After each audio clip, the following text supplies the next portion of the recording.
live. All right. Well, So, hold on a second.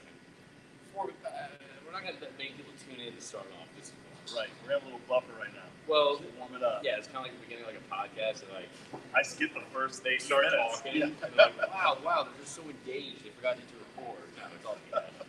But I originally set this up, and something happened. All stuff where it was like chimed in like 4 a.m. start time today and all that stuff. So the LinkedIn link, like, it's not working. Because the event was canceled. So I actually need to see a brand new screen and all that stuff. So, we just put it this morning or something? yeah. Okay. I shared it too. Yeah. No, it's just frustrating. I mean, it is what it is. What happens when you're dealing with, like, when you're, born in 1980, you're trying to figure out all this new tech. 80s are wild. 80s were wild, man. Dude. So where are we right now? All right, so right now, okay, so, probably not, but then we just start, you can start chiming in, maybe. But anyway, see, let's confirm we're live on LinkedIn. Oh, we are live. Let me see. Join live. This is your normal spot. This is my normal spot. We are at. Hey, well, first off, good morning, everyone. If you are tuning in, if you are one of the followers, the fans, or whatever you want to call it, that actually did tune into this pop-up. Pop-up. It's kind of a pop-up breakfast room because Pop-up coffee shop. the links weren't working, the event was canceled, so it's like, all right, we're just going to go to The Russians are against us, obviously. I think that's what's going on. Was it you last time we were talking about like China and Russia and like the fee dropped?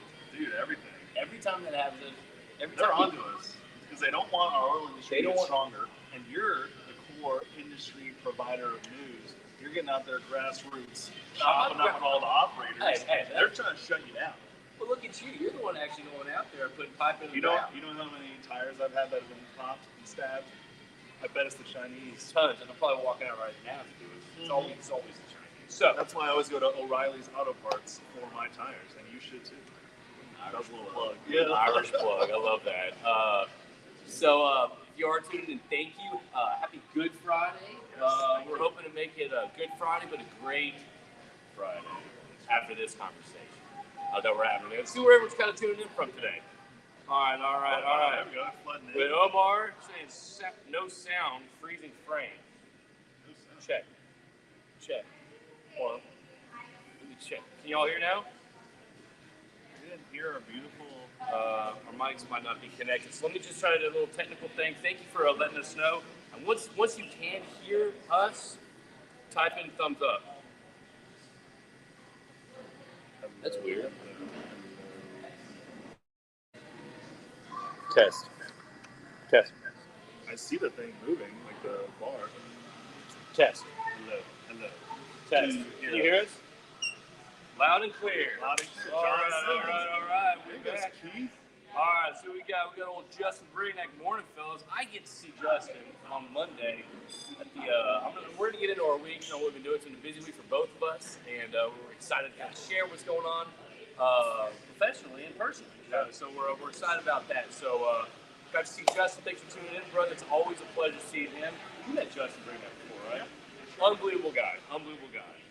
We had Craig a previous, I think it was the last breakfast run. Yes, we got Craig tuned in. We saw Greg at the Sipes chili cook-off. Right. Yeah, it was an awesome event. We're going to talk about that a little bit. Kuldeep, good morning to you.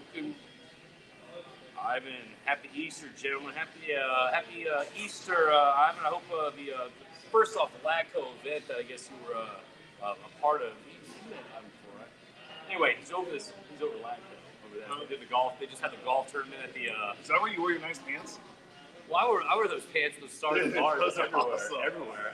Those are so good. No, so LACO just had their golf tournament at Golden Nugget. It was fun. It is. I wanted to make it seem really good, but it's such a great organization. And I had Sarah Voss, who's the the director or executive or whatever. Don't know her title. But up there, she was actually on the Energy Crew podcast. So looked like a great event. Good job. Good job to y'all on all the planning. It was awesome seeing it go off as a success.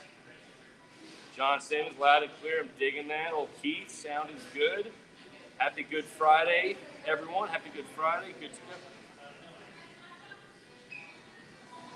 go. coming from the camera, not the mics. That's weird. Well, hold on a second. No, let's try to figure something out. Y'all hear us now? How's that? Is that from 0 to 10? How's the sound now? I'm trying to mute everything and all that fun stuff. Hello, hello, hello. Hello, hello, hello. Can someone give me a ranking from 0 to 10 on kind of if you can hear us? Okay. I just want to make sure the sound's good before we start going on this journey, this destination of a conversation. We don't know where it's going to go. All right. It's a 9. I'll take a 9. I mean, we're doing that's good. That's good. Nine's pretty solid. So pretty much we are live streaming this, recording, whatever you want to call it, a 4. I'm not Man, I wish LinkedIn it was a 9. Now it's a 4. Omar says it's an 8. Golly gee willikers. Try this. Maybe your mics. Put it on your collar. I can hear great. Okay. Well, I mean. Yeah, we got live music. We're doing a remix to Game of Thrones. Ed Warren, good evening from Singapore. Good evening. Man, we're hoping everyone can hear us out there. Again, this is live. It's a coffee shop. It's busy. We got a lot of background noise. We had a remix of Game of Thrones. We're in the mix. Yeah, we're in the Heights. Hanging out in the Heights. Shout out to Matt Boyce, who lives down the street that way. And then shout out to Laura Palmer, who lives that way. We're actually, I think, smack dab in the middle. We're at the epicenter, and also my wife and I. Oh, right over there. We're up there, yeah.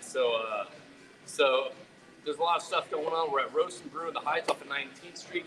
They're always so awesome. Let us come in here and kind of do these recordings, live streams, great food, great coffee.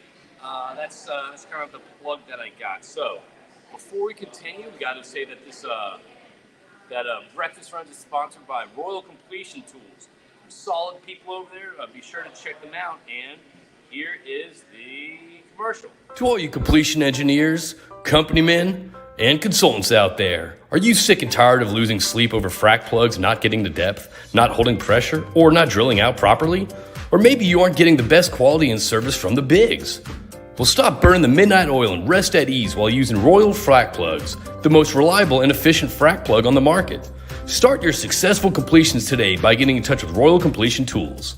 You can contact them via www.royalcompletiontools.com, sales@royalcts.com, or via LinkedIn. Contact them today to check out some of the best frac plugs out there. You never want to roll the dice. Yeah. Whether people can hear us or not, you never want to roll the dice. I've been caught in that before. Dude, your commercials are so good. So I actually had so this week, it's been a great week. We started off on, that Saturday. We kind of want to come here and kind of talk to you about what's kind of going on. I mean, usually we kind of focus on the oil field, all that stuff. We're going to kind of bring that into kind of more personal conversation this morning. If there's anything that anybody out there kind of wants to chime in or interesting stuff that you want to talk about, feel free to leave a comment, and we'll try to get to that or answer that question. But so let's talk about this. So on Saturday, let's talk about sites. So I want to talk about Saturday, kind of the purpose behind the show. So SIPES stands for Society of Independent Professional Earth Scientists. Don't let the name fool you. Go to SIPES Houston, SIPES Houston.org, and you can learn more about it. It's an organization of actual prospect generators and investors that come together. So people that are specifically finding oil and gas prospects to drill, and the investors who would buy into those prospects. It's a very unique organization. It's difficult to get into. So why is it difficult to get into? Let's talk about that exclusivity part of it. The exclusivity part is just a focus on ethics in oil and gas. So way back in the day, there was a dime a dozen people shopping around their briefcase full of drilling deals, and there were a lot of fraudsters. That's where oil and gas. Snake oil salesmen. Yeah, we get a really bad reputation in those years with all those liars and cheaters. And science was started to help combat that. And in oil and gas, it's all about mitigating the risks because there's so damn many of them. And one of the risks you don't want to have is business with a bad person. So SIPES, if you got in and qualified, as an ethical prospect generator with really good geoscience knowledge, you would get a stamp, and you would stamp your work. So when you have the map, the treasure map with an X on it saying drill here, you would put your stamp. That stamp would show people your site number, your name, and that you are a qualified person. You've done this before, you're part of a committee. Like back in the day, those places and organizations really meant something, and we try to carry that on in today's world. So we don't want an organization where we let everybody in. I don't think that serves what we're trying to achieve It here. loses the value, the impact of that. So if somebody says, hey, I'm a member of AVG, that's great, and I love AVG, but I don't know exactly what that means. If you say you're a member of SIPES, I know exactly what that means. You're somebody with deep knowledge of either investing in or creating those investing opportunities.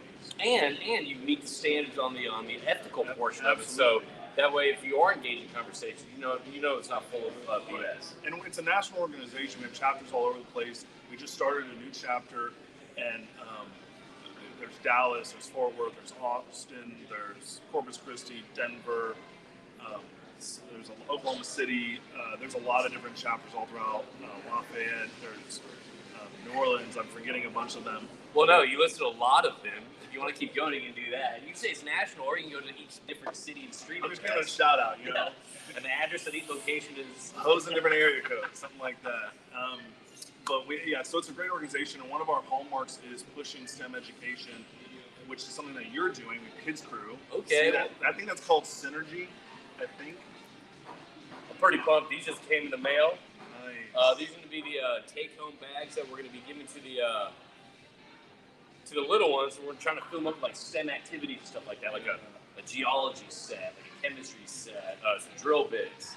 There's a cool guy on Instagram, and I'm forgetting, I think it's called Science Dad. Okay. And he's a dad, obviously, and he just does these quick, easy, at-home projects that are exciting for kids. And I've done a few with my nephews, and they're really fun. They're short. They're not, they don't take a ton of time, and they're fun to do. And it's just to try to wake up that, because every kid is a scientist, I think. Every kid has all these questions and wonderments. And always curious. Excitement, right? And I think that's a fun thing to do with the kids, and that's what Energy Crew and SIPES. So what SIPES did with the chili cook-off, which was last Saturday. It was last Saturday, Under the Radar Brewing. Which was great weather. Great spot, too. Great spot. It really is under the radar. You would drive by it and not know it's there. Oh, great yeah. name. I had to circle the block like 3 times. Like, is that it? Are you sure that's Great it? name. Oh, it's a great name. But so they have the chili cook-off. And can you talk about the chili cook-off and kind of the goal of, and first off, and also who won? So let's talk about kind of what you did, the accomplishments of the chili cook-off, and kind of where the funds went. Real quick, I wish Scott would get on here. Scott's watching on Twitter. Scott Leesberg is the brainchild of the chili cook-off, and it started because we needed. Every year we do some type of fundraiser for MAPS in schools. This year we wanted something more fun, interactive, and relaxed. So Scott, being a Twitter guru, he's a guru. He's part of the Twitter elite. So it's like Elon Musk, it's Scott Leesberg. Yes. And Scott is actually the reason I'm on Twitter. He taught me everything. I still feel like an old man on Twitter, but I love it. I did my first thread yesterday about. Oh, I saw that. Yes. So, I did my first thread, and I don't know how to do a thread. It was like, oh, here's what from You did well. From the Texas A&M SVE group that I spoke to on Tuesday. Here's the lessons learned. I tried to do a thread. It was like 1, 7, 8, 3, 2. It was like the worst thing ever. So I need to figure that out. But anyway, keep going on about Scott with that. So Scott came up with the chili cook-off idea, and it was a beans or no beans. That's kind of a thing in the chili world. I just like good food. I could care less what's in it, as long as I'm eating it and it tastes good. Now, is that the chili world, or is that the EFT world? That's the EFT world. Hashtag EFT. It's just like round toast, square toast. Yeah, there's all these different beans things. Gin, vodka. There's always like camps in There EFT. are. Yes. They're segregating themselves. Very passionate camps. And I love about passion. nothing about beans and chili. And at SIPES, we're passionate about STEM education of kids. So what we've been doing for a really long time, this has been decades, we go to schools and present a gigantic map. It's a geologic map of North America. It's really well done, HD. We frame it, we put a little inscription on there for the school, and we give a short, 30, depending on the school, 30 to an hour presentation. And we've done every age group from high schools all the way to little kids. And we bring fossils, we bring actual oil, lots of different tools, and give us a love presentation. Yeah, who doesn't like dinosaurs? So each Maps and Schools, you can go to sipeshouston.org to learn more about that and donate. It costs, each time we do it, it costs Sipes anywhere from around $500 to get it done. What, like the frame, the map, the gas money to drive to these schools, Cypress is far. So we put it all together. That's how much each one costs. And we try to do multiple ones a year. Now, we haven't been able to do it for the last 2 years because of COVID. So our first one coming back, I'm forgetting the name of the school, but Justin Vandenbrick put it together. And we were able to raise almost $2,000 at the chili cook-off. That was Saturday? That was Saturday. Really? So we're going to be able to put a lot of maps out there. So you made it seem, at the chili cook-off, check-in was awesome. Great group of people, great chili, by the way. I want to find out who won a little bit. Go ahead. All right. Just whose show is this, Jeff? Whose? All right. Anyway, so if you go to the Sipes website, they also have, like, if you're not a geologist or you're not a deal mover, shaker, buyer, whatever that is, they also have some pretty cool swag. They got this bumper sticker that said powered by organic earth oil, right? Organic oil, whatever. And then they have a hat that says I'm an oilman or I'm an oil woman hat that they're selling. So they actually got some pretty cool swag and kind of like industry-related fun stuff. We like to be a good spokesman for our industry. And I want to say about the oil man, oil woman hat, the I am an oil woman hat sold out twice. Oh yeah, I can imagine. So the men's hat weren't selling, and the females were. They were more passionate and excited. Well, So shout out to all my badass women out there rocking the hat. Speaking of badass women, I'm going to take this over. We got a pretty badass group of people coming in on kids. So this is where we're going to pick the kids from. Finish who won? Oh, Sasha. So wait, real quick. The judges was the one and only Chuck Yates. The one. And Landman Life was supposed to be there, but he has someone to step in his place. So who won? Sasha, the one and only one. Which one was that? Which that was right next to ours. On the same table? On the same table, yeah. Okay. So Sasha was one of the organizers of the event. She was also on the board of Sipes. Brilliant geoscientist and businesswoman. She works with Matt Boyce. Hit her up. She might be watching this right now. Her chili won, and she put hers. So the rumor is she rushed and put it together at the last minute, and it turned out really good. Now, I will say, my girlfriend Michelle, her chili is my favorite. That's what I was going to say. So which chili is better, Michelle's or hers? Michelle's was gone first. So it sounds to me like jury's still out. I'm not I saying, but I am saying. I ate everybody's chili, and I was surprised they were all good. Oh, yeah. I've been to a lot of cook-offs where you're like, oh, Oh, terrible. yeah. But they were all solid. I would be happy to eat any of them. Yeah, They were different, too. Like, Michelle's was different, EA's was Yeah, different. there's like Santa Fe chili. Yes, and who was the guy there was one badass dude there he brought a waffle maker, and it was Texas waffles to put with your chili. That was cool, and I love my Texas. So. Yeah, it was like walking out of going to a church potluck with a bunch of old ladies and they're like little crock pots serving chili. So it was a great time. So we had a couple people tune in real quick. We have more in the house. Hey guys, hey. All right, so we have someone saying you're live in Scott's Twitter, so I'm guessing he's watching. I dig that.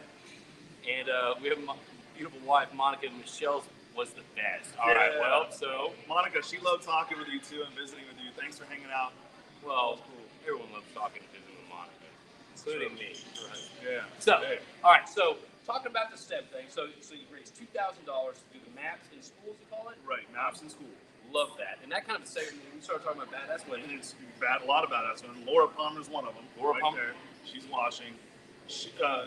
One of the big highlights of this with Energy Crew, and I think the reason we're doing this, especially now, Kids Crew? is Kids Crew. Sorry. Kids Crew. A lot of crews out there. A lot of Confuses me too. right now, it's very important because our STEM education is going away from scientific education. I feel like they're demonizing the oil industry. They're making us into enemies, and as young children, I don't think that's helpful. I used to give presentations at schools myself about STEM education before I got involved with maps in schools, and I was shocked at how many kids, they would raise their hand, their parents work in oil and gas, and so yet the media and other teachers probably are saying that that's a bad thing, and I don't think that's good for kids, and it's not good for America. So I think we really need to harp on oil and gas is a good thing, and there's so many different ways to be involved and employed in the industry. Even if you don't have a degree in science, we employ every type of person. Yeah. It is a huge industry, and it doesn't matter where you're at, we can find a role for you, and we need everybody in order for this big machine to work. And that's the thing. Our industry is filled with a bunch of brilliant people. Whether it's people, like Laura, who's looking at rocks, X thousand feet below the Earth's surface and figuring out if there's, hydrocarbons down there, or to the engineers drilling the wells, or to the MWE hands. Like, there's a lot of very, very smart people in our industry, and I think STEM, a child's brain develops. I'm not a child. Oops, sorry. Didn't put that on silent. That's actually a really badass prospector right there calling Michael Steed. He's not watching, or he wouldn't have called me. Or he could be watching, just messing with you. But he's an independent prospector. He probably has a new prospect to drill. There we go. So he just drilled a good one last month. And, he's a badass geo. That's exciting. Yeah, he lives in San Antonio. Shout out to all the San Antonio geos out there. South Texas Geo Society. They just had a pretty cool event last month. I wasn't able to make it, but I heard it was really good. So there's a lot of young people now coming together, and I think that actually Twitter has a lot to do with that. And I think it's great. I didn't realize. I thought it was like towards a bunch of anons and all, but I mean, there's been a lot of business deals made from Twitter. A lot of introductions. I sold like 9% of our deal we just drilled, or about to drill through Twitter. And I shout out to Scott Leesberg again. He taught me how to do that. So I was just messaging. I was sliding into DMs. Yeah, that's how my wife met me. Yeah. Wait, really? Well, that's kind of how we started dating. That's another story, another breakfast run. But I said that right. She slid into mine. All right. Okay, for the record. And but again, I also had to convince her 4 times a day. So that was also a challenge. But going back to STEM education and kind of impacting kids, I mean, kind of give you a brief overview about Kids Crew. Us as an industry, we're always talking about, we got to do more, we got to educate, we got to have these conversations, whether it's the teachers, the schools, the Netflix shows, Bigfoot and Family, where it's, oil and gas. It doesn't matter what we say, behind closed doors where the cameras are off, we're pretty much villains. We're bad people that don't care about the environment, kids, and every person on the gas industry I know is environmental. They really are, and that's the unfortunate, I guess, stereotype that's kind of curtailed us. But anyway, part of this thing is, we're all talking about it's time to do something, so let's do something now. So my wife and I started to develop something called Kids Crew, which which focuses on, energy, hydrocarbons, and education for our little ones. And it started off originally, like, let's get everyone together at the museum, do a photo booth, do 2 tours, and kind of have a couple speakers and all that stuff. But that's kind of evolved. The speakers we got, again, talking about badass women right now, we have Dina Dabowski with Upcurve, the VP of Ops of Upcurve. We have Maciel and Jamie with Flipping the Barrel, who are, paving the way about empowerment, like women included, which is awesome. And then, what's this person? Laura Palmer with Energy? I don't know her. Energy, what? Where'd you find her? I don't know. She had to open to work on the thing now. But we can't be more excited about having this group of industry speakers. We call them oil vendors, coming in and kind of providing some insight on engineering, how hydrocarbons are a necessity to every day of our lives. And also I want to give a shout out to Old Marathon and EOG Resources, who are coming in to kind of, we got rid of one of the dinosaur tours, because like after the event, families can do that on their own. So we're bringing in these operators to come in to do these STEM activities, all right? And at the end of it, we're gonna have the kids vote on what was the coolest activity they thought. So this is going to give the operators kind of something to kind of like compete against. And at the end, we're going to award them with a drill bit award from David Gibson. Is that all your idea? David Gibson. Actually, that was Monica's idea. Oh, really? David Gibson, and also a cape, a Kids Crew cape. So that's me a little bragging rights for that. But hey, it's not going to be complete without me saying thank you to our sponsors. And also, again, we're also looking for more sponsors to make sure this, to make sure like the STEM take-home bags are great. To make sure it's the most impactful event out there. But here's kind of it in a snapshot. We have Energy Superheroes, Cougar Drilling Solutions in Ontario, stepping up to the plate. I'm digging that. Energy here, it's Axio Energy Services. So it's going to be a great, valuable, impactful time for the kids to kind of And you're right, kids are always scientists, they're always thinking all this stuff, and it's just kind of a way to kind of maybe spark some curiosity. And also, and the whole title of this is Real Education Leads to Real Conversations. Yeah. And it's not a thing of like, oh, go out in the streets and be pro oil and gas and blah, blah, blah, you're wrong about. It's just pro science and engineering. But this is pro science and engineering. With children in education, I think it's imperative that we take out any kind of ideology or Political, politics. I think it's just obscene what's going on right now.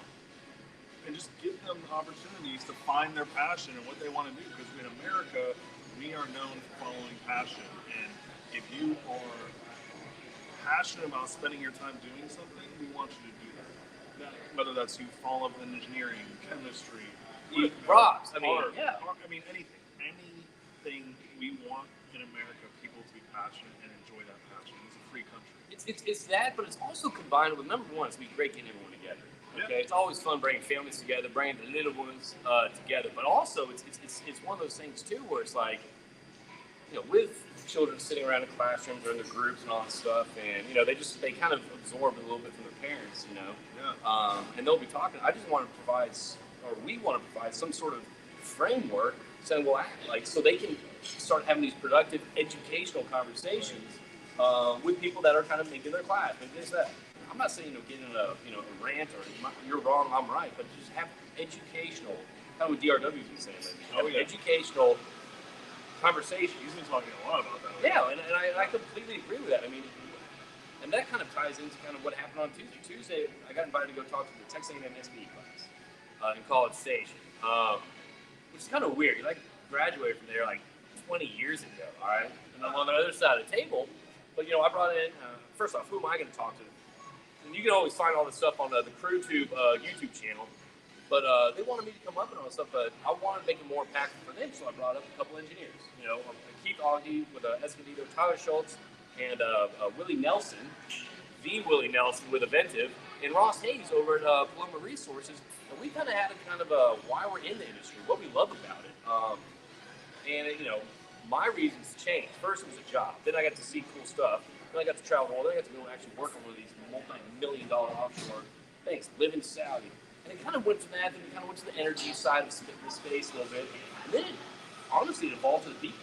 I mean, so we kind of gave our own little backgrounds and all stuff, and a lot of the questions that were raised and the main themes that we had during these conversations was the first thing is get out there and work. Yep. Roll your sleeves up, get dirty the first couple years out of college, and it was ask questions. Find mentions. There's no stupid questions. So just ask. Pretty much annoy someone with your bad questions. That's the only way to learn. Don't stick with your plan. Plans always change. Follow the process, not the plan. I actually wrote an article about that, a blog article about that, and it was also it was focused on that. And there was a couple more great topics. And I highly advise anyone if you're trying to get in the industry, or if you know a student who wants to get in the industry, or whatever that looks like, take a look at that, because I think at the beginning of our conversation, there was a lot of hesitancy about the industry. There's a lot of uncertainty. There's a lot of is it a dying industry? But I mean, it's not, and that's the thing. I mean, you read all this stuff, all this, whether you want to call it propaganda, whether you want to call it misinformation.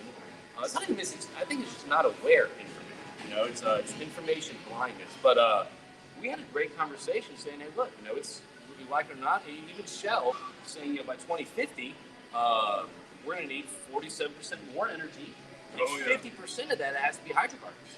And Mike Umbro mentioned that he believes that there's going to be an energy boomerang, where the rhetoric on, if we all buy EVs, we don't have to worry about anything else, and if we just build this, we don't have to worry about anything. He's thinking that some sort of reality will snap, saying, kind of like what's happening in Germany right now, saying, hey, maybe we need to kind of go back and look at hydrocarbons and not put them, not break them over coal. So we had Dr. Anna Mikulska of the Baker Institute speak at a sites event, I think 4 years ago. Okay. And she made the assertion that she feels exactly what you said. She might even use the term boomerang. She said that rhetoric is going to go all the way to ESG, wind, solar, anti-oil and gas, and then reality is going to hit them in about, she said, 5 years. And so we're right there. And then they're going to come right back, which is happening in Germany, which is happening all over the world. So I think we're at that moment. I would hope we're at that moment, but you and I both know, and Monica knows, that no one likes when to admit, like, oh yeah, you know what, I was wrong. You know what I mean? Like, I don't see Especially politicians. politicians. Politicians. You know what I mean? They don't like admitting that they're wrong. Yeah. So anyway, if you want to learn more about Kids Crew and all that stuff, please go to connectioncrew.com. Check it out. We love your support. We love the tickets there, sponsorship packages. It's not open to the public just because the space size is limited and all that stuff. But we'd love for you to kind of come in. And all that stuff. Absolutely. And Adam Oxen, he's here. Mike Umbro's in the house. What's up? So we got Mike Umbro, an Energy Strong ambassador. I'd say go check out Mike's stuff too, because he's putting content out there that's kind of the reality of, for example, him and his buddy got a boat, like a little fishing boat, a little outboard motorboat, went out to where all the tankers were and kind of reported the real life. Hey, look, this is. I missed that. He has a great YouTube channel, and it's all about. It's not political. It's not. This is just kind of the reality of pulling the curtain back. Exactly. It's great stuff. We had Adam Oxley, who's been a very vocal advocate lately. I was on his podcast too. I was too. Great too. Yeah. Podcast Bros. Podcast Eskimo Bros. That was so impromptu. So, that was cool. No, that was planned. He's been very vocal about the industry and kind of the realities of oil and gas. So connect with Adam if you can. Oh, James. This guy's he's a geologist too. Who's that? James. Oh, okay. Von Alstein. Yeah, he's a legit dude. I highly advise everyone to check him out. He's always has time for you. And also just a great, all-around great dude. But let's talk about the Site's Deal Buyers event. I went to this last year. And it was one of the coolest, like, most old-school things out there. But it was obviously new school. It was at the Jordan Club. You had all these big boards of, like, prospects. Oh, pesos, this, peso, that. Little things of oil. It was really, like, where the rubber meets the road in our industry, which I loved about it. So why don't you talk a little about that? Go ahead. So the Deal Buyers event, you can think of a mini NAPE. So NAPE is great for a lot of things, but finding prospects is not really becoming. And this last NAPE was, I think, the direction's going where people aren't going to spend the high dollar ticket to go into NAPE, rather they just hang out at the bars. And most people our generation, the bars were packed. I mean, shoulder to shoulder. The parties were shoulder to shoulder. If you went to the event, it was pretty empty. And I don't know if that's a good thing, a bad thing. It's just the way it is. It's happening. It's something shifting. And the Deal Buyers event was started by me and Sipes because I wanted to bring back a room of people that understand the industry, that want to invest directly at the wellhead, and quality prospects. People with a great track record, and obviously ethical, and really know their stuff. And what we have in the industry is a big age gap. The industry is getting smaller. Specifically, the conventional straight hole drilling environment is getting smaller and smaller. Yep. So last year we had a great event. We don't do any politically correct stuff. We just like to let our hair down and have fun. There's 15 prospects that are reviewed by the board of Sipes before they get on the floor. It's invite only. We only invite people that have taken working interest or are investors or entrepreneurs. Can I stop you right there? How does somebody get the invite to this event? Contact me. Okay, hit me up right now. All right, hit him up. If you think you should be invited, let me know. But I am very serious that it is invite only, and the reason for that is because think of this: if you had a prospect that you worked all year on, you want to drill, you go to NAPE, more than I'm going to say 80% of the people walking around these days do not buy deals. So it's a waste of time. If you were going to sell that project, you would want to be in a room of people you know can open up their pocketbooks, they understand the industry, they can talk the lingo with you, and there's an opportunity you might find some investors. Last year we had $2 million go directly into prospects at NAPE. There's 2 prospects sold directly. At site. There were 2 of them directly sold off the floor.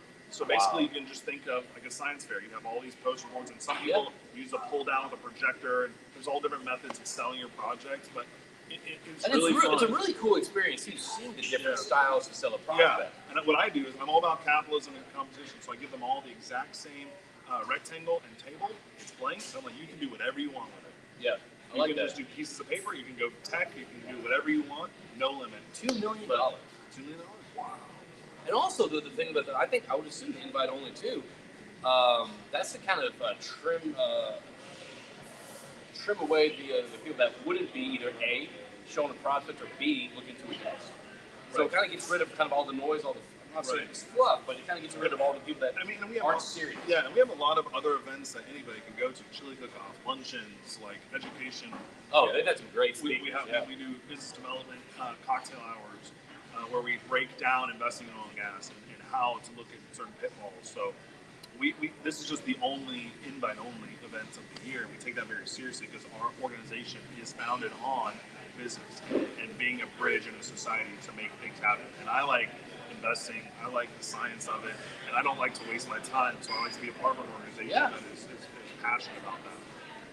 I love that. So that's going to be on May 19th. May 19th at 2 p.m. 2 p.m. at the Petroleum Club of Houston. And if you're curious about kind of learning more about it, obviously you can go to their website, Houston. I feel like it's an org. It's an org. It's an org. I felt like. We're not a .com yet. We're not that cool. You can afford the $2.99, right. $2.99 a month upgrade on that. So you can also go to CypherHouston.org, reach out to Jeff Allen, or contact Scott Leesburg as well, or anyone there, and kind of find out, try to learn more about it. If you have a prospect, not just if you think you should be invited, prospect. If you have a prospect that you feel needs to be in front of investors, contact me. However, no horizontal drilling, no acreage plays, no flips. Everything has to be conventional. It can be a production purchase, but we'd rather an actual drilling prospect, and it must be drill ready, unless it's up to you if you're okay with showing something unleased. So people want ready to drill right now. People want ready to drill. If you have a prospect, I guarantee you'll sell points at this event because everybody there wants to drill. They want to invest. And right now, oil's $100-something bucks. Gas, what? Yeah, $7. It's $7. Golly. So I can't wait for those checks to come in my mailbox. But so at our event, we have free cigars. We have an open bar. We have a raffle. We have a silent auction. We have food. Just and a lot networking. of fun. Networking, a lot of fun. There's there might be some surprises that we're going to do this year because prices are so high.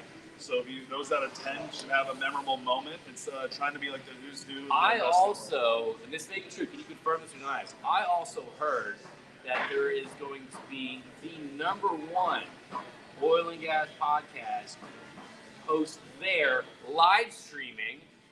Actually, it's #2. Live streaming. You're #1. There we go. That's me. I can't take #1. Look, maybe #1 in my house.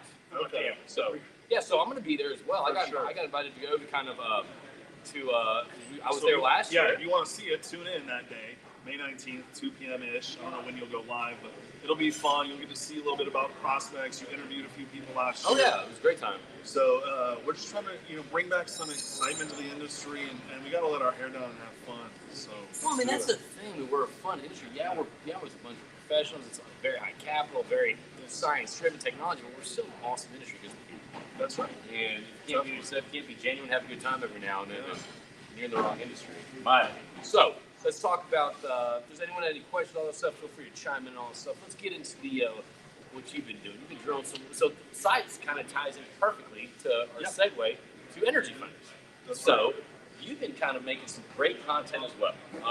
What I love about Jeff, besides Jeff, is the content he's been putting out right now. You've been going to the rigs. It's fine. Yeah, You've been doing a great job. He's been going to the rigs and kind of walking through the steps, the processes, what stage they're at on the drilling, completing the wells side of things.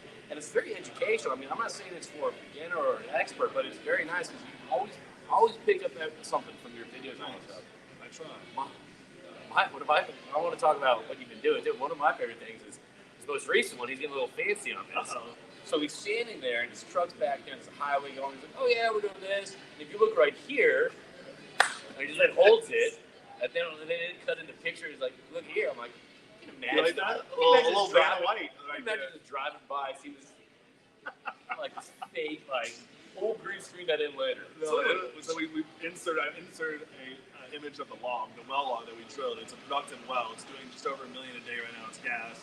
And so what I like to try to do is we only have a short time. People's attention spans are short. We think, Instagram or TikTok, those videos like 20 seconds. So I always try to make them around 20 seconds. And how do I make it educational and show them something new all in the same time? So talk about the well, show them the well log. This is why we drilled the crossover, the thickness of the sand, and then a little bit about the location. That well specifically, you said, is right off 45 north, about it's right next to Huntsville, Texas, just about. So it's really cool that all those cars going by, all the billions of dollars in commerce that go on that highway it's possible because we drilled this well. Yeah. And a lot of wells like that, obviously. But it starts there. It starts with mom and pop operatings, and shout out to Paleo Operating and EnergyFunders. So what's going on? What's going on with EnergyFunders right now? We have a special appearance. Get over We here. got a special appearance. Get over here, my man. Pop in front of the camera. Yeah. Good to see you.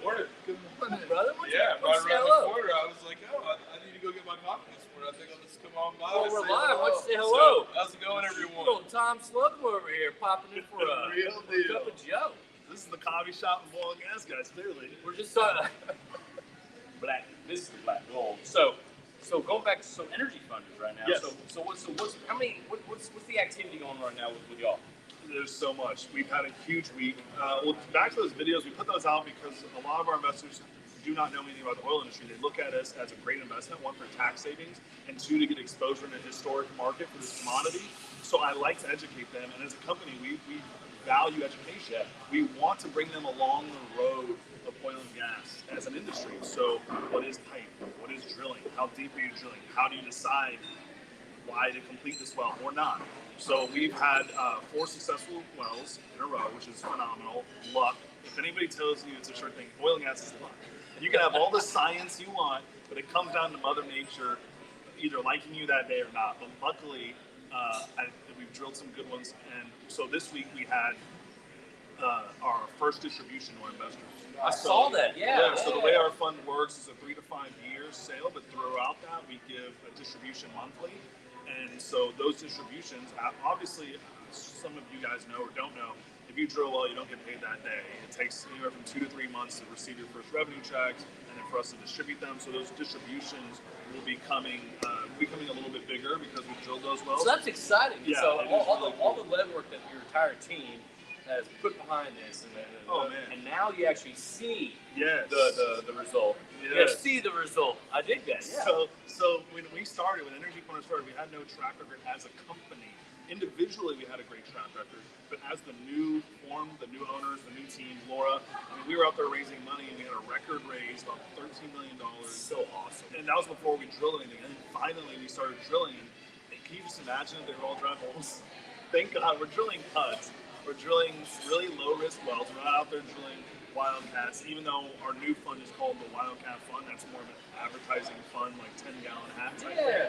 But we're drilling PUDs because we want people to have exposure to this commodity where historically they wouldn't have. Usually oil and gas investing is a good old boys club where you had different groups and it was very hard to get in. You had, well, it was very, very, very convoluted, I feel like. It was very like you had to know the right person, be the right team. Because if somebody called you. And not only that, and you had to know what you were talking about. Right. Yeah. It's very easy to get tripped up when people talk about oil and gas to a non-oil and gas person. Yes. And so what we want to do is allow them to look at their portfolio and say, oh, well, this year I want to put X dollars in EnergyFunders. They drill good wells. They drill on time. It's great taxes. Getting our K1s to our investors. We've had a lot of growing pains to start up like anybody does. But I think we've cleared a huge hurdle.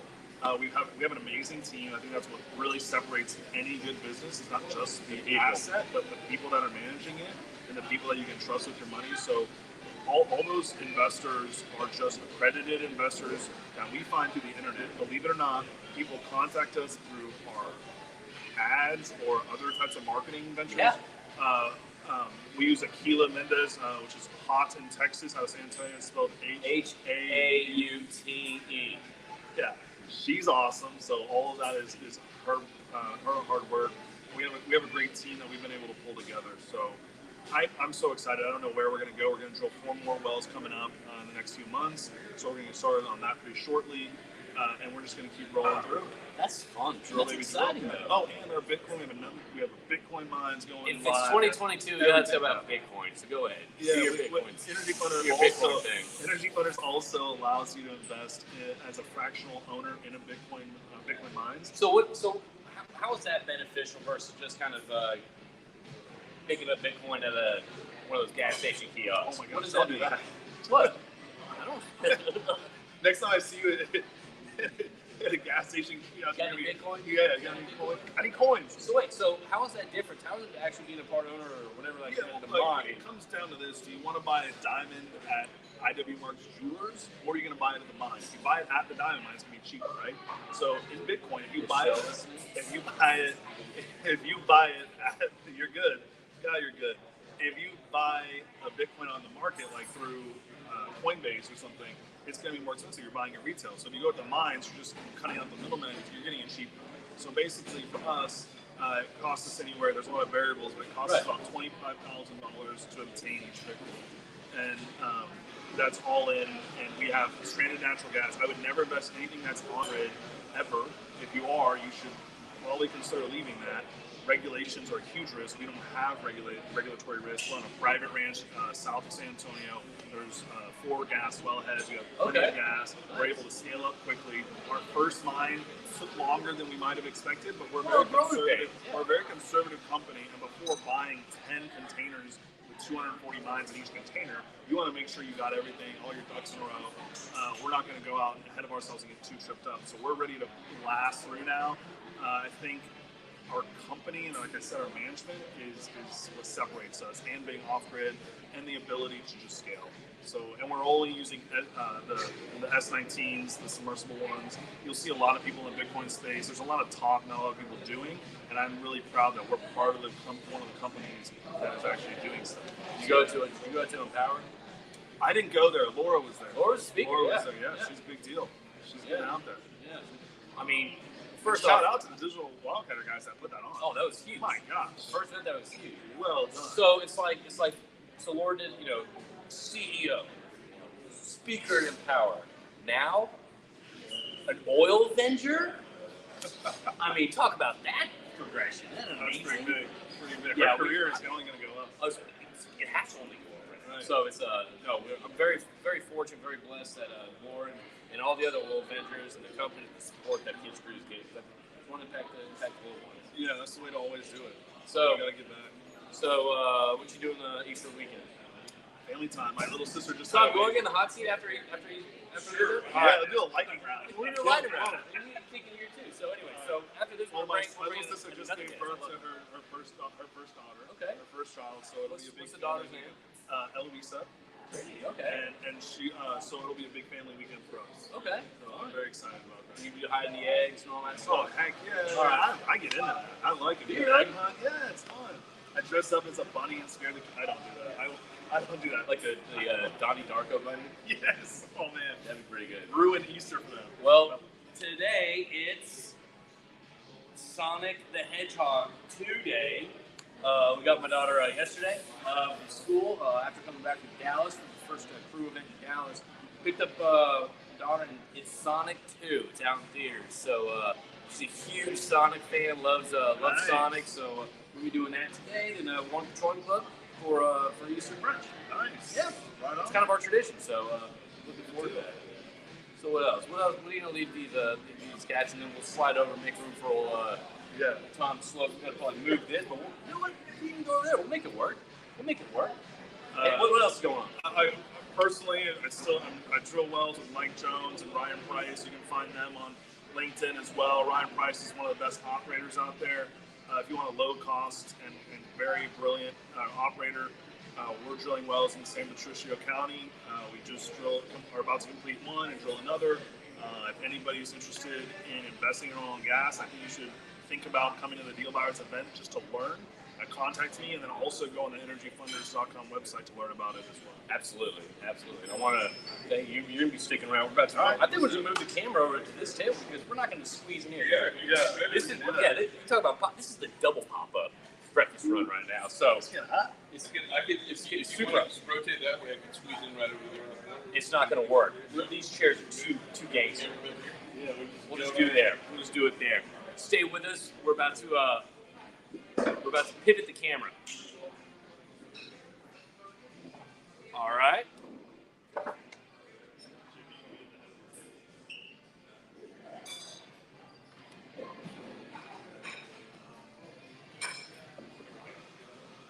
Can you see it?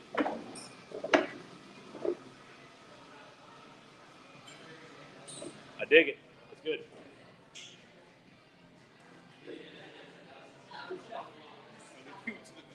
Well, he has a live mic, so so he's got a live mic. So once you, I guess we're gonna have to wait for Jeff to. Oh my gosh. Yeah. Okay. Can everyone still hear me? All right, up there.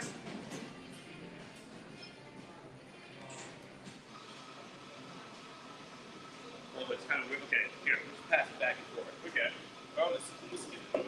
Well, why don't you try to squeeze this in a little bit? So, why don't you say hello out there and kind of everyone? I don't think this gentleman needs any introduction right here. This is the Tom Slocum chiming in from Roast and Brew up in 19th Street in the Heights.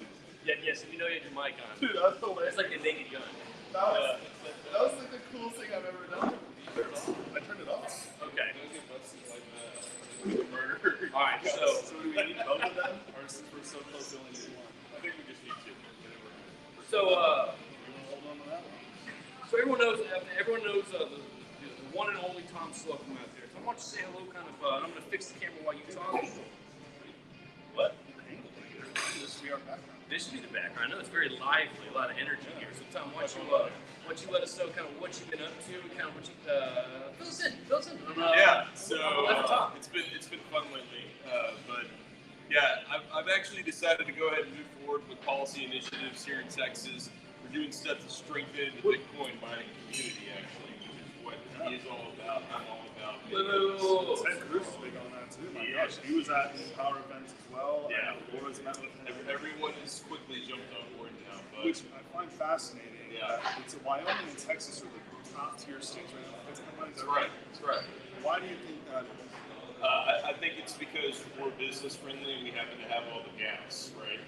But what we have to do is we have to make ourselves even more business friendly. And Wyoming did that. Wyoming did that 2 years ago. They passed this law in Wyoming for people that don't know. You know, they decided that they would repeal the severance tax on gas that was once being flared and that you're going to use to mine Bitcoin with. And there was people in Wyoming that just said, hey, you know, if we did this, we would generate so much business overnight, all this business tax, which is, sorry, blowing up right now. But we would generate so much business tax, 20% business tax essentially at the state level, we should go ahead and repeal this one severance tax. And it was something that the people in Wyoming wanted. It was a very conservative thing to do. So Texas, that's exactly what Texas is trying to do now. We're trying to do it, yeah. So if y'all know who Lee Bratcher is with the Texas Blockchain Council, Lee has kind of spearheaded this along with myself.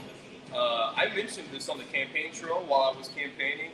Not everybody, of course, was listening, or maybe went over their head. But you know, I campaigned as a Bitcoin candidate because I am. I'm actively working to get into this space as fast as I can to start mining Bitcoin and Artemis with Cat Galloway, and you know, Cat and Laura know each other, of course. And so it's like, watch out, these women, you know, they will run you over. They're incredible, and they're going to go out there and kick ass. And I've had the luxury of working with Cat. You had the luxury of working with Laura. And we've got so much opportunity here, and we want to grow it as fast as we can. And so not only are we going to work to repeal the severance tax, which I'm all for cutting taxes because that increases business. You know what? That puts people to work. We're going to need people to work on these natural gas generators, to work on these ASICs, and build the data hubs. Yeah. You're going to have to employ so many people for this industry to happen, for all this Bitcoin to get mined. And so a lot of people think about Bitcoin, they think about the banking aspect, they think about the transactions. You know, most people in Miami probably weren't thinking about mining, right? You know, they were just thinking about the coin itself and the benefits to society, which there are plenty, and you can talk about that for days. And it does seem to be bipartisan. But like Ronald Reagan said, you know, if it moves, you're going to tax it, right? And so this is like, if it's not being taxed, they will find a way to tax it. That's what we have to learn. Nailed something I think all industries, especially in oil and gas, people use it, they put it in their car, their clothes, and they don't know all of the difficulties that go into maintaining it. And like Bitcoin, people think it's as simple as plugging a computer into the internet or your power source, and it's not. There's so many things that go on. I've never Hey, roast and brew on the 19th is where it's at. This is, yeah. You can't get it in the office and you come roast and brew. That's right. This is the only spot. But so I think like a lot of people don't know how difficult it is to actually mine for it's not a simple task. It's not just plugging in. Yeah, it takes energy to do it, and so how much you're going to pay for that? And we see the price of energy going up around the globe right now. In Boston, they're paying like 300x on natural gas in some cases because they don't have any pipelines over in Massachusetts. They're importing Russian gas over there. It's crazy. It's absolutely crazy. California, Yeah. No one's setting up Bitcoin mining. Hey, just newsflash. No one's setting up Bitcoin mining operations in Boston, Massachusetts. All right? Let's go. We can have some fun with that one, okay? Because it's incredibly expensive. I mean, and you're like, no offense, but you didn't grow up in New England, so you know the cost of living in Connecticut. It's pushing people out. Can you imagine trying to do what we're doing here in Connecticut? They've actually pushed a lot of businesses out. Yeah. Over the past 10 years, a lot of corporate headquarters that were in Connecticut, they're not there. Yeah. What do you think about on-grid versus off-grid? Well, I think if Texas can supply cheap energy, that's the sun of the game. That's what we want, right? You know, and so it doesn't matter really where it comes from. I don't like it to be subsidized personally. You know, I've kind of got a little beef with the wind farm industry. I campaigned on that as well. I just want it to be a fair and even playing field. You know, Do you think that on-grid mining is not a beneficial source because it drains the grid itself? Well, you know, yeah, right. So for a free market guy, I have to say, you know, wherever your cheapest supply is great. But the environmentalist in me, and people are like, what are you talking about, Tom? Environmentalist? Well, we've had a conversation. Yeah, the environmentalist in me says to be the most efficient we can be, and to use this gas that's literally being flared right now. Right? And so, or stranded, that has no other use. Right? And right, and if it's stranded and it can't get to market, and you've got oil production with it, and that's holding you back from producing your oil, and you would need to flare it, then maybe the EPA will give you a flaring permit because it's too much gas. Maybe that gas doesn't qualify for the severance tax. I don't know. I'm just saying. Yeah. You know? I mean, There's so many variables. yeah, and so that's what I'm trying to introduce here to Texas. People are like, Tom, what do you want to do different than Wyoming? I want to look at it from like 300,000 feet. And if we're going to write the bill, I want to make it the best for the industry the first time. I want to give us the most incentive the first time. Who are some of the politicians that are on your side? Like obviously Ted Cruz. Is there anybody else that's on it or against it? Do you know anybody that's totally against it? I don't know anybody in Texas, in the Texas ledge, that is adamantly against it yet. I haven't run across anybody here on the Texas level. Now, the U.S. level, of course, there are people that are probably not publicly out and against it, but they want to regulate the crap out of it. Or they want to tax the crap out of it. So in that regard, they are against it. And that's the way I look at it. They can be my best fingers around. Yeah, and it's all about government control. Like, it's that simple. Oh, I agree. I completely agree. I mean, and this is why I love Bitcoin, because it exposes, it's kind of like Elon Musk, like, wanting to buy Twitter. Like, all these people come out of the woodworks. You know, it's the same thing with coins. All these people come out of the woodworks and they're like, oh, no, we like our government to be in control. And it's like, well, we're going to have this great experiment now, and you're going to have to sit down. There's a lot of people on the left that want to nationally. Now's the best time to start nationalizing. Yeah, That's growing. It's still lag. That's growing so fast right now as a momentum. That is the scariest thing. It's going to happen. They're going to be prioritized. It doesn't. There's not even single thing. They always just say, look at it all the way. Well, I'll tell you what, Jeff Hildebrand, loving to death, is going to keep on buying oil companies and properties. So, you know, all these public companies, if y'all want to put them out of business or take over the boards and run them into the ground, there's always going to be people waiting in the wings to buy the properties. You know, they're private companies, and I don't think Jeff Hildebrand will take them for a public because if somebody had done this, he wouldn't do it. So it's not going to happen, people, and that's what y'all don't understand. People out there. But it's also educating on why that's probably not the best idea. I mean, most people on the left. What Jeff needs now is he needs steel. Like, he can't even put bricks for it because there's no pipe. You know, that's what we all need. And we have to look at the supply chain, and we have to figure out how do we fix this gigantic problem that we have in America. let's say you're in charge. How do you get more pipe? Because I drill wells right now, and I'm first off so expensive. Second, delayed 4 months, 6 months. We have to basically forget about buying foreign pipe, and there's so many problems with it anyway. We had a problem with a piece of pipe in one of our wells. We had to basically go back and inspect it, take it to court, and so that was a long time ago, many moons ago. But I understand not getting quality pipe, and I think we should make more pipe here in America. We need more steel manufacturing in America. There was a president recently who was big on steel manufacturing. I forgot. Slipping my mind right Maybe if we had more of that right about now, we wouldn't be such a hot. I don't know. So I was talking at the Texas A&M SPE thing, and a couple of people brought up person and people. What to y'all is kind of the biggest threat, challenge that we face right now? Is it the personnel? I think it really is the crude material that you got to put in to go through a well. I think that's going to be the big clog in the supply chain. I mean, I'm getting approached by people wanting to plug wells and like, Tom, let's just start a P&A company. Hear that a lot. Get a lot of phone calls for that.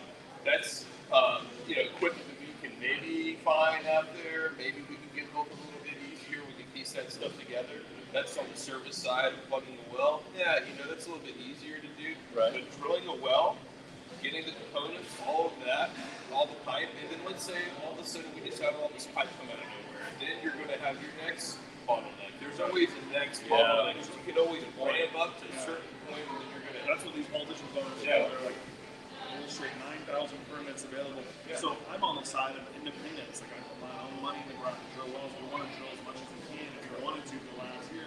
And I have a number of investors that want to as well, but we are stuck. So it's not as simple as like, oh, well, tomorrow we're going to go turn on the phone. Yeah, hopefully the free market will adjust. Hopefully the government will work with the free market, meaning, hey, okay, we need more steel manufacturing. How do we make that? How do we incentivize it? If I'm running the government, I'm going, where's the bottlenecks? Okay. Yes. But I'm afraid we have running the government right now. That's not their top priorities to figure out how do we solve the casing problem. Yeah. If I'm running the Joe Biden administration right now, that's at the top of my list of things to fix. Still casing problem in America, unfortunately. So that's what's missing from the. Well, first off, you're seeing rising energy costs, rising fuel costs, and their solution is to implement. Look, I haven't been political a whole lot at all, clearly. But I have. Yeah, I know you do. But recently, for the past, I say I know. But recently, I've been kind of getting more it's kind of like affecting me more. We're old men now. Yeah, we're getting old men. What are those kids learning from old people voting? What are they doing? But with rising costs, rising this, rising that, it's one of those things too. It's like, well, everything you're talking about implementing right now is going to cause it to shoot up higher. You're trained about it. You're trained the rhetoric where it's harmful for energy investment. Government is always necessary, but it should always be cut back. It's like a weed. Bureaucracy grows. The more those weeds grow, it equals progress. And one of the greatest things about America is it's founded on our ability to let people make their free choices and let those markets decide. Now, I'm not a complete free market libertarian. I'm very much libertarian in certain ways. But the bottom or the core of government is to make sure it doesn't interfere with people's progress, but protects them. And protects them from foreign threats and from the government itself. Because government is a growing body of bureaucracy. It's not good. Anybody who's worked with a giant corporation can tell you that pitfalls. Decision making is If not a happening. company gets too big, eventually it becomes, Okay, well, when the global market is fluctuating the way it is right now, and I'll just go ahead and say it. Listen, when a foreign country decides to lock down their entire country or half their country, like China's doing right now, and they're literally messing around with supply and demand almost on purpose, just moving it back and forth. That's the geopolitical situation that we haven't been involved in the past 30 or 40 years. We've never been there. Now it's happening. And so what's our response going to be from our government? And I think right now we're setting ourselves up for failure. Obviously, we're being out the SPR, and we're not doing possible to shore up our own reserves to make ourselves more energy independent. It's going the opposite way. Every time we empty out more than SPR, instead of figuring out how to make more steel pipe, like it's going in the wrong direction now. So we've got to get more pipe in the ground. And until people understand we have to get more pipe made in the ground, and that we have to have the pipe first in order to do that, and then it's got to be made here. Until we understand that, and we understand, we still need all these coal plants. We got to have all this cheap electricity. You know how much energy it takes to create steel pipe? You can't do that without super cheap everything, right? You need cheap energy to do that. Yes. So higher energy prices isn't going to get us there, folks. And that's the reason Texas is going to do it before. But we've got to have more pipe manufacturing. That's got to come back. And listen, the pipe suppliers, they had no idea really that this was going to happen. You know, no one could really predict $120 oil when everything was negative, zero. You know, I thought it would go back up, and I had no idea it would go back up this quick. I didn't. You know, and I'm usually maybe I'm pretty bullish. I was like, oh my God, this is a little bit out of control now, and so we've got to do what we can. I don't think Saudi Arabia can open the valve like a lot of people would have thought. Like showing that Iraq is missing. Iraq oil is missing every single projection. Yeah, you know, and that was always the saying. That was always the talk. Oh, well, Saudis, they can just flood the market at any time. And they used to be able to do that for a while, but maybe they're no longer being able to do that. Or maybe they just want to raise it. Right? Maybe that too. You know, our enemies are forming like Voltron right now. Right? You have China, Saudi, Russia, obviously. They're coming together, and it's just like reading a history book. Exactly how it was happening back then. It's happening today. So it's very scary to think what could happen in the coming months or years.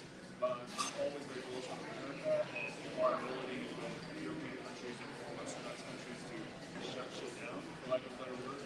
But I am worried with this administration. I don't think this is a wartime concealing area.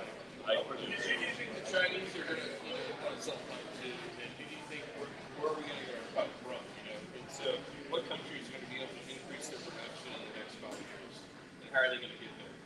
Or is America going to be one of these countries that increases their production in the next 5 years? How are we going to get there? Where is all this stuff going to come from?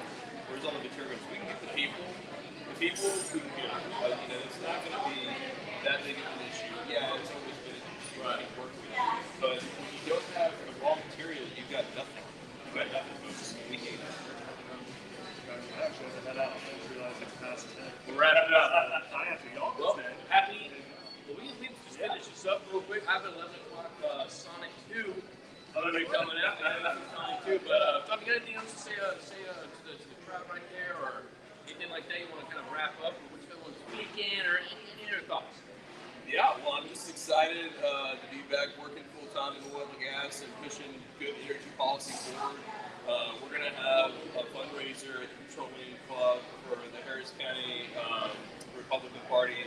You know, if you're interested, I'll announce that later. We'll have a flyer. Is that going to be a couple months? It's going to be in June. It's going to be when the convention comes to town. So if you're hanging around the club and you want to come by and meet a lot of local people, and probably some statewide people will be there as well, maybe a couple of statewide elected officials. It probably wouldn't be a bad place to stop on by, and we can talk energy policy, talk about what we can do here in Texas right now to make oil and gas a better place for everyone. So looking forward to that. I dig that. So everyone, thank you. Tom, thank you. Jeff, thank you. Thank you out there. Happy Easter. Yeah. Have a good Friday, and we'll talk. Absolutely, we'll talk to everyone soon. Got a little drilling rig back on the background. It's fun. I dig that. That's my rig. All right, y'all. Everyone, take care and have a great Easter break with friends and family, or if you're out on location right now, thank y'all for what y'all are doing. So, thank y'all.